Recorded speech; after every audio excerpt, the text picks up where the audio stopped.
Les déchets hors domicile. Lundi 17 septembre, le service valorisation des déchets du Grand Annecy organisait un groupe de travail à la Maison de Malaz.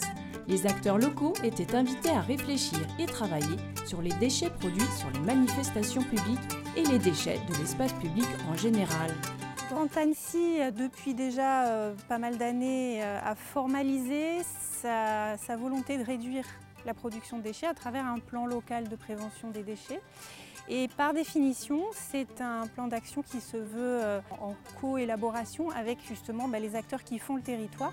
Le but est de mobiliser les acteurs sur cette thématique et de trouver de nouvelles actions à mener. L'association Zéro Déchet Annecy était présente pour apporter son soutien. Parce que je pense qu'il est nécessaire de réduire les déchets, recyclables ou non, et hors domicile encore plus, parce que justement les gens ne se sentent pas concernés par ces déchets qu'ils laissent à l'extérieur de la maison.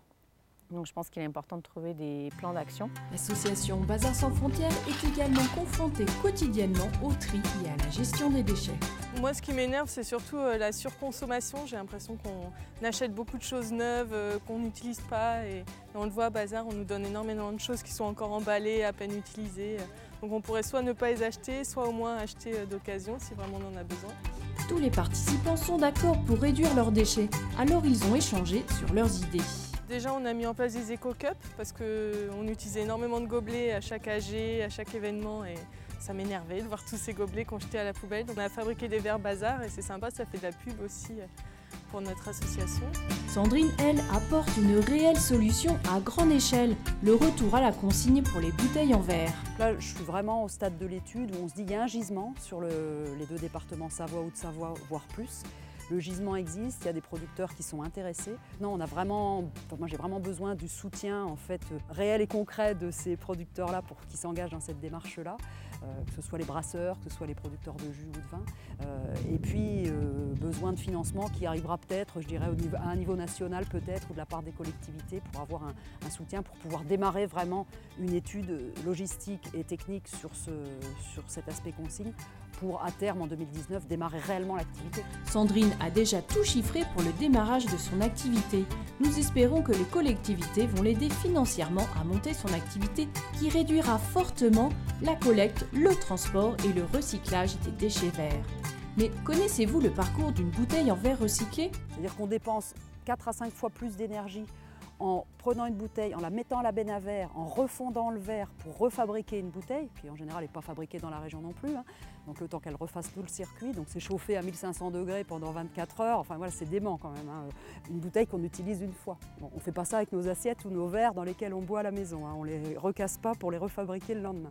Donc c'est assez aberrant d'un point de vue environnemental. Donc on consomme 4 à 5 fois plus d'énergie, on produit 4 à 5 fois plus de gaz carbonique, donc c'est vraiment une aberration aujourd'hui au niveau local. Une bouteille, elle peut être réutilisée dans le meilleur des cas 40, 50 fois. Voilà. Vous n'étiez pas présent à cette réunion, mais cette problématique vous intéresse ? Pas de problème, l'association Zéro Déchet Annecy peut vous aider. On suit certains événements comme on a suivi le marathon d'Annecy.